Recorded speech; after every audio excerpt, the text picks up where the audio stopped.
Kıymetli izleyenlerim, herkese merhaba. Yayınıma hoş geldiniz. Bir paylaşımla daha sizlerle birlikteyiz. Bugün bahçemizde asmalarımız var. Yaprak toplayacağız. Yaprak toplama mevsimi geldi. Yaprak toplama genelde Nisan ve Mayıs aylarında oluyor. Tabii her mevsimde toplanabilir ama genelde Nisan ve Mayıs aylarında yaprak topluyoruz. Çünkü o zaman daha taze yapraklarımız oluyor. Tabii şöyle yaprakların tazelerini almak gerekiyor. Şimdi şu yaprağa baktığımız zaman çok taze mesela. Bu biraz küçük, aslında bir tık büyük olabilir. Şöyle açık yeşil olanları alacağız.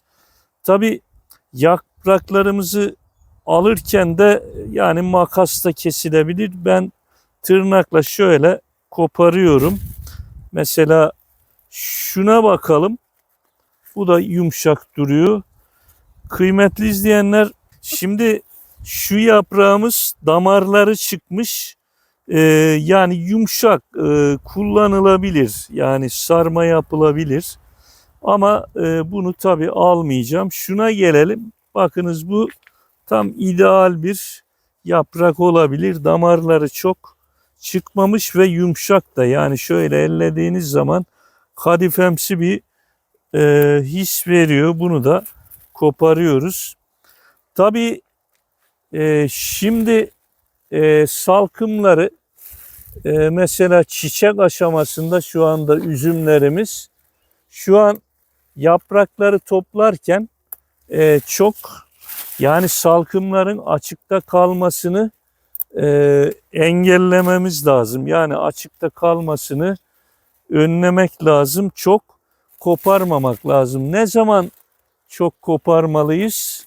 Mesela üzümler yetmeye yaklaştığı zaman. Yine şu da güzel bir yaprağa benziyor. Evet, şu sertleşmiş artık ama şunu alabiliriz. Tabii sarma sevmeyenimiz herhalde yok. Bazıları limon da koyuyor yapraklara. Ama bizim yapraklar ekşi olduğu için o tip. Mesela bakınız, şu kocaman bir yaprak olmuş. Koyu yeşil ve damarları da çıkmış. Bunu almıyoruz ama şuna baktığımız zaman bu da ideal bir yaprak. Şöyle devam edelim toplamaya. Evet, şuna baktığımız zaman biraz küçük gibi ama taze bir yaprağımız. Yine şunu alabiliriz. Şunları alabiliriz. Kıymetli izleyenler, bunları topladıktan sonra poşette mesela çok tutmamak lazım. Yani poşetlerde ne olabilir? Yanabilir, kararabilir. Bunu poşette çok tutmayacağız. Yani poşette mümkünse 1 saatten fazla tutmamak lazım. Evet, şu da büyük, güzel bir yaprak. Yine şunu da alabiliriz. Tabii poşetle toplanabilir. Sepetle toplayabiliriz. Önümüze önlük bağlayabiliriz. Önlük bağladığımız zaman da yani iki elimizde çalışmış olur. Değişik tabii ki toplama yöntemleri var.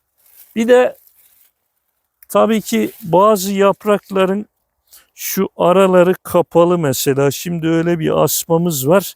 Ona doğru gidelim. Aslında o tarz asmalardan toplasak daha güzel olur. Mesela şunun gibi, bunda çok parçalı bir yapıya sahip değil bu yaprağımız. Şimdi o asmaya doğru bir gidelim.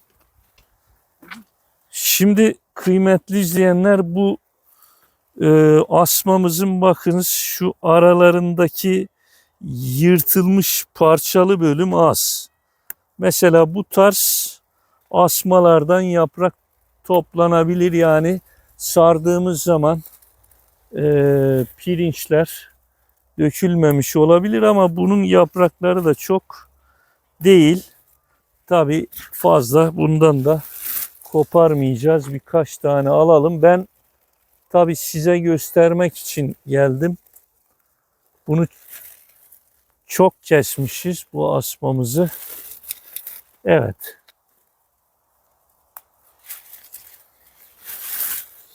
Tabi yaprak toplamayla ilgili bir de şunu söyleyebiliriz.